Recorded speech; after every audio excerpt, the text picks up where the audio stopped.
Everybody, welcome to Outlook. Joined as always, we got Raymond Lyons, Cardo Dudley Jr., Wilson Tarpe Jr., and look, the Wizards. It's been a rough 24 hours for them. Um, double OT at home, out in Cleveland. Double OT at home last night. Get on a plane, got to Cleveland, and going to Cleveland's not what it used to mean because they've been different this year. Got to Cleveland tonight, put themselves in an outstanding situation, and end up with a gut-wrenching loss. The Cavs hold the Wizards off 92-86. These two gentlemen are going to talk to you guys about what happened tonight. But before we get started, as always, a quick word from our folks over at Oohs and Ahs. U Street is reopening soon. Same space, new look. Our U Street location has been completely remodeled, and we can't wait to show you. Join us when we open and receive a free small order of crispy chicken wings with any purchase of $12 or more. In the meantime, though, get your fried chicken and mac and cheese fix at our Georgia Avenue location today. So you don't have to wait for that. You know they got brunch tomorrow. We tell you guys that on a regular basis. Feel like you guys should start to know what they have going on a weekly basis. That said, all right, Ray, Cardell, who wants to start, man? That was a tough one. Again, rough 24 hours. Yeah, this one I do like how they, even though they lost, I like how they bounced back. I was kind of nervous about losing that double overtime game. I was like, and then you go on to Cleveland, the playoff team. I'm like, yeah, this might be one of those deals where it might get ugly. But no, they actually competed. Had a chance to win late. I think late in the game and especially in the clutches where you saw the Wizards' flaws as is right now. Kuzma carried them offensively. He got contributions from a number of guys. Gafford had a good game. He was battling Jared Allen, obviously. Caldwell Pope was solid.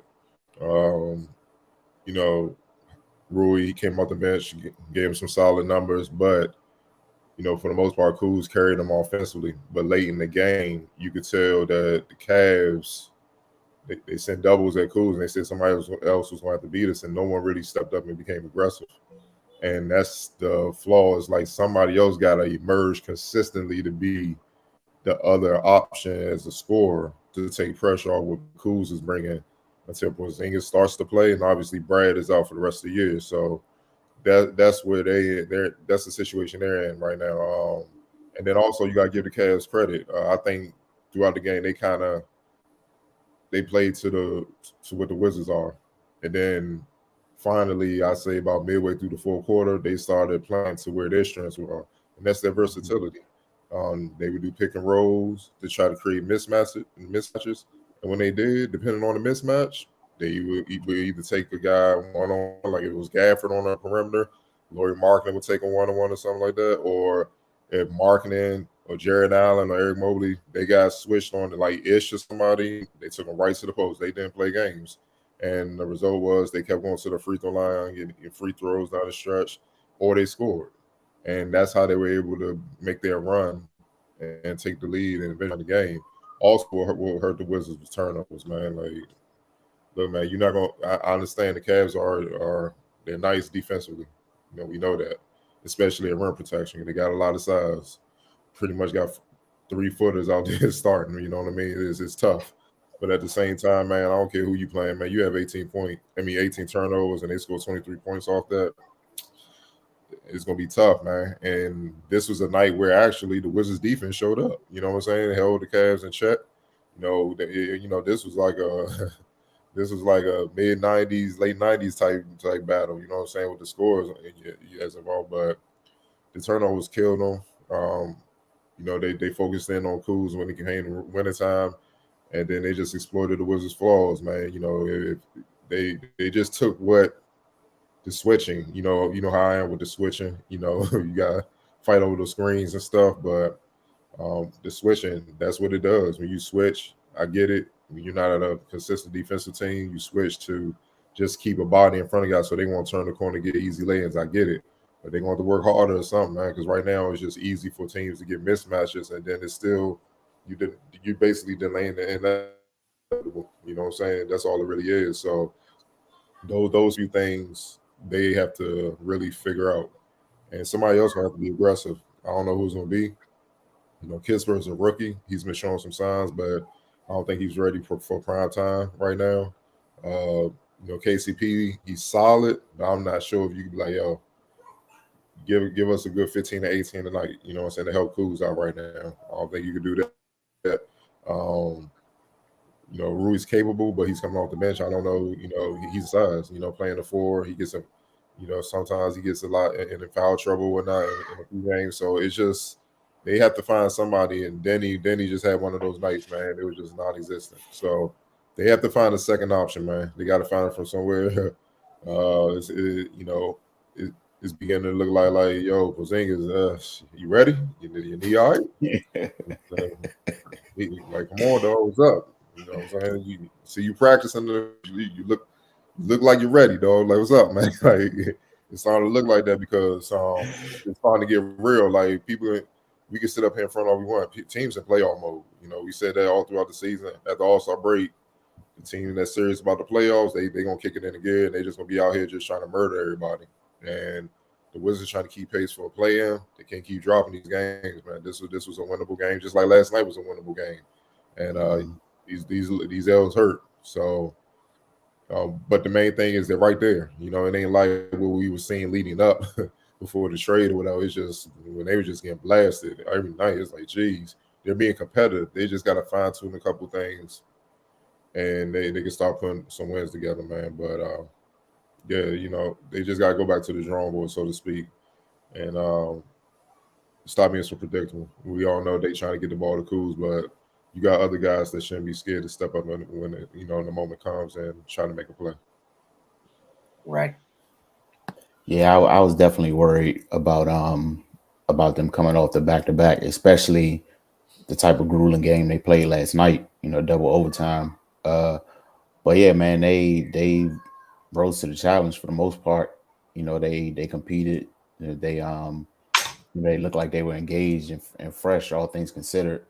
But yeah, man, those turnovers, especially in the first half, like if you're shooting that well, and then you only take a 2-point lead into the half, then that's offensive output wasted to me, man. Because if you can on fire like that, then you shouldn't be still, fighting for your life in the game. But that's giving Cleveland extra possessions, and also now finishing defensive possessions with defensive rebounds. Letting Cleveland get second chance points and things like that. Little things throughout the course of the game comes back in the end to bite you, because if they take care of business a little bit better early on, maybe they not even in a position where it's still competitive late, or even if like Cleveland finished the game on a 17-2 run and won by 6. So I mean, it took a lot to to squeeze this win out. Things go differently throughout the course. Maybe they not even in that position to begin with, but that's neither here nor there. What happened. But yeah, they definitely got to clean the turnovers up. Like Cardell said, they gotta have they got a one punch. They need a 1-2 punch. Like, cause somebody's got to rock with Kuz, man. Like the back-to-back 30+ point games, and they lose nail biters. Somebody's gotta compliment his performances. Uh, because again, 2 winnable games, and they end up dropping both of them. At a critical time in the season.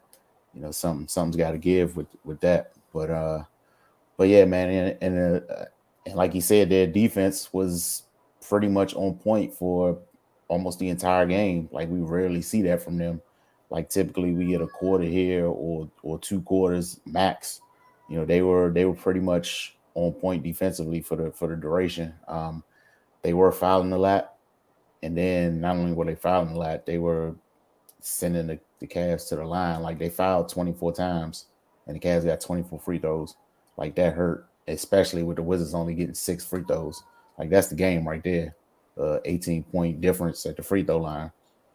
So and I mean, like, the Cavs size, that definitely has something to do with it.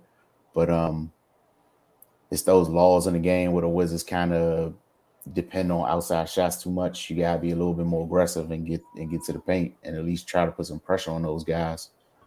So you can kind of even up that free throw discrepancy a little bit. But yeah, man, it's coming down the stretch now where they gotta start putting these types of games in a W column because Atlanta, they won tonight and the Wizards are trying to keep pace. They're now a game and a half back.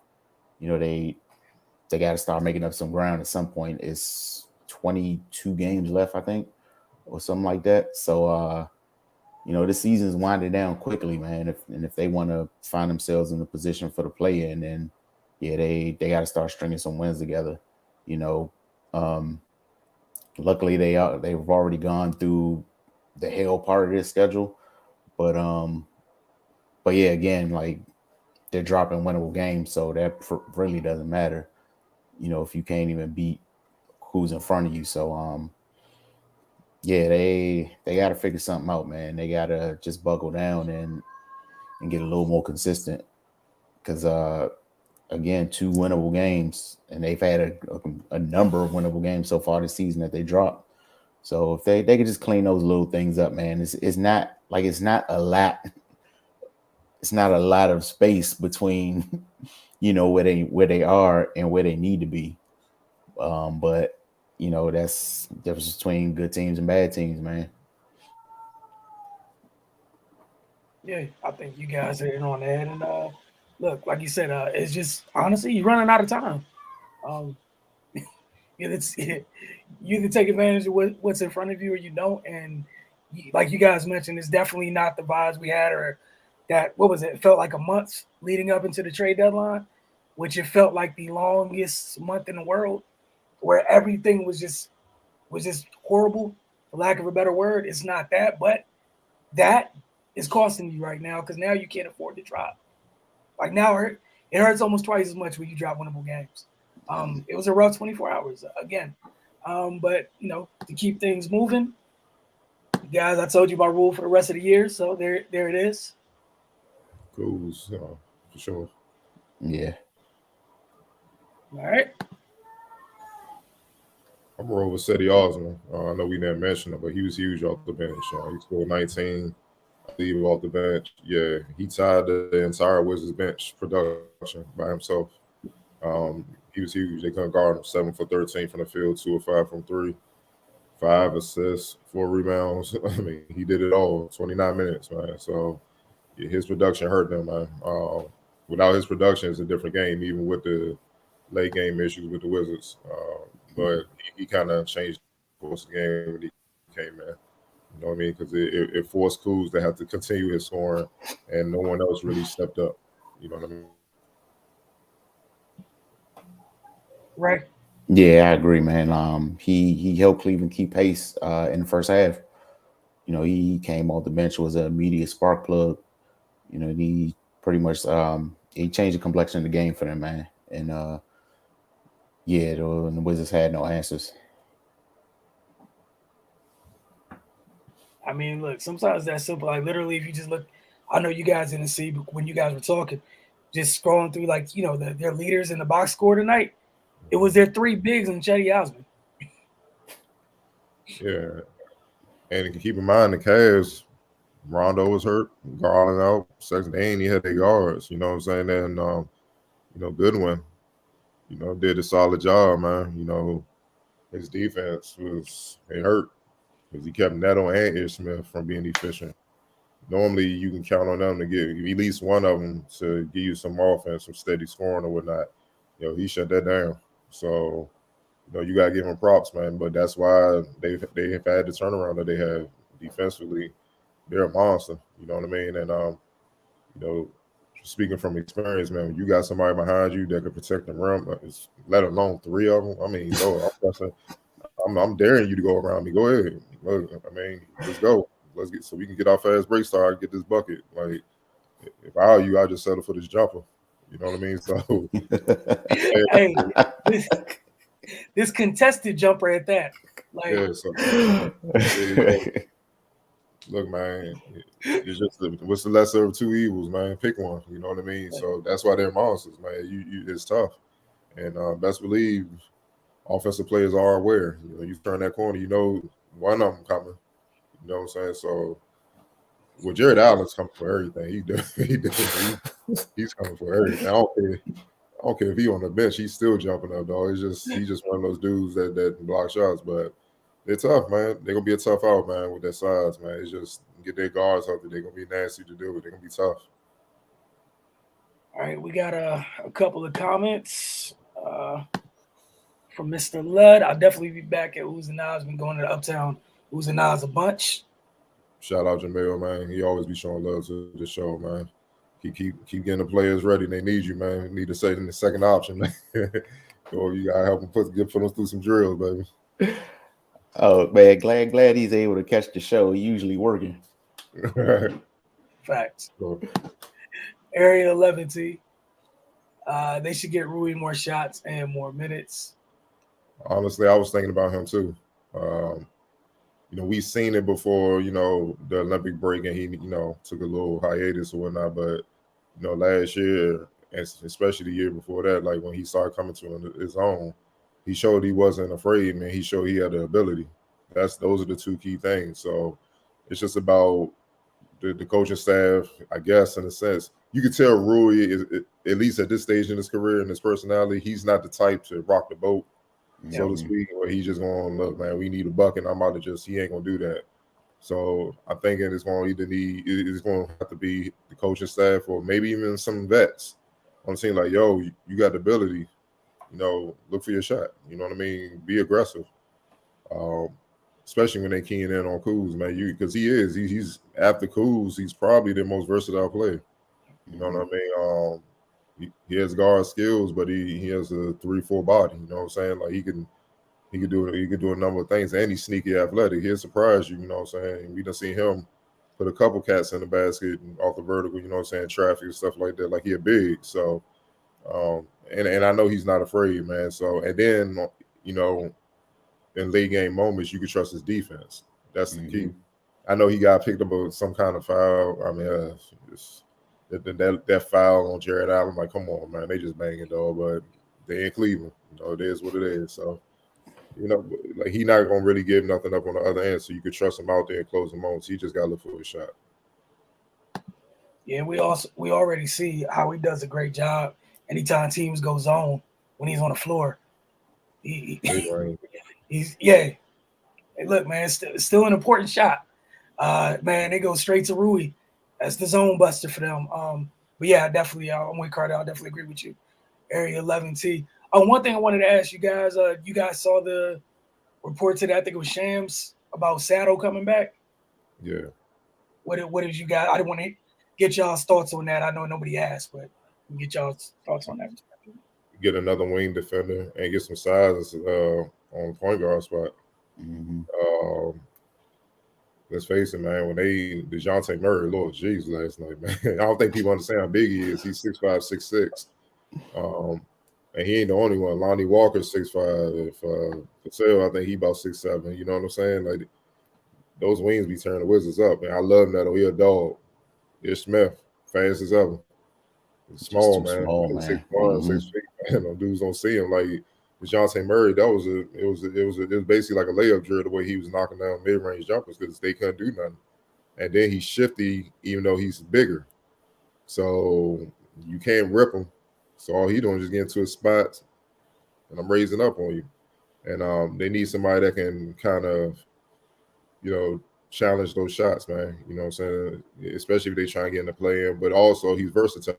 He can play the 2, he can play the 3. You can go big with him. You know what I'm saying? Like, think about it. You can go him, Kuz, and KCP in the backcourt if you want to. And think about when Porzingis come, him and Gaff, or him and Thomas Bryant, and you got the 4 or 5. You can play extremely big to deal with. They had to deal with it. You know what I'm saying? You can kind of match. The matchups can kind of be more similar than what they are today. Like, you know, like I said, I love Neto, but I love Ish. But length bothers them, as it does most small guards. You know what I mean? So, look, it is what it is, man. But I'm not knocking it. It's kind of odd to see it that quick. You know what I mean? Especially playing the game, man. But Yo, I love Sado when he was here, man. He was a good reserve for the Wizards when he was here, man. I just think that the money situation got involved because of his play, and they couldn't afford him at the time. That was when they was kind of blowing things up financially, changing the roster after the Ernie years. You know what I'm saying? So it is what it is. But I think it'll be a good pickup because they need another one. I mean, I think right now their best wing defender might be KCP. You know what I mean? Kisper's still a rookie. It's teams he haven't even faced yet, so you can't count on him. Like he hasn't played against. Have they played the Warriors and the Lakers yet? Oh, yeah, they haven't dealt with those guys. So he don't even know what it feels like to guard LeBron or what I'm saying, or deal with Melo or something like that, or Malik Monk. He don't even know what that feels like yet. Same with he don't know how it feels to deal with Clay and have to chase Steph around 50 screens. It's a different animal. Basado already knows that. And if they're gonna make a push for the playoffs, they need guys that you can put them out there. Plus, Sato not gonna rock the boat. He's gonna be coachable. He ain't one of those vets that's gonna come here like, man, come on, Wes, you don't know what you're doing, man. Like he gonna respond well. So I like the move. Right. Yeah, I agree, man. And he's familiar with the franchise he's been in before. It's a different regime and a different situation, but it's still a level of familiarity of playing here. And yeah, I think he would be good, running that second unit, or maybe even get some starts. Who knows, man? But like Cardell said, they definitely need some length defensively on the wing, because like as scrappy as Ish and Neto are, like we saw last night, man. If you got a guy that they just can't bother, then it's all for naught. So yeah, man, that would be a good addition at this point. An experienced guy, So yeah, with a rounded skill set, like it definitely wouldn't hurt at all to add him to the roster. All right, y'all, get through these last two comments. Why you shaking your head, Cardell? Come on, man. Long way for the 10-3 start. 10-3 start. Montrez possibly being an all-star.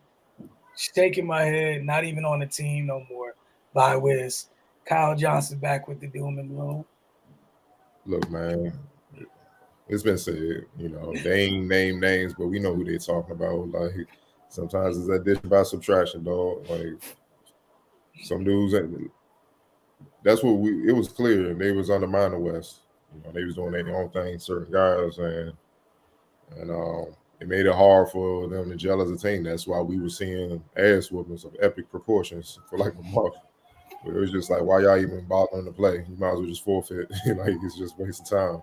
But you could tell they're competing better because they got a roster where guys are responding to coaching and they're eager to learn and compete and play for one another. There you go, team ball, play for one another, do the little things, and you kind of got the egos out the locker room, so to speak. So I'm not, I like Trez or whatever, but for I guess at this stage in his career, this wasn't it. You know what I mean? So it is what it is.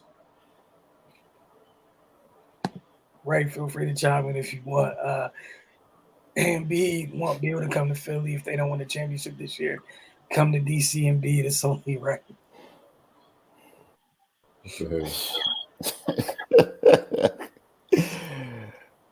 I mean, Embiid's a great player, but do I want to deal with him on my team?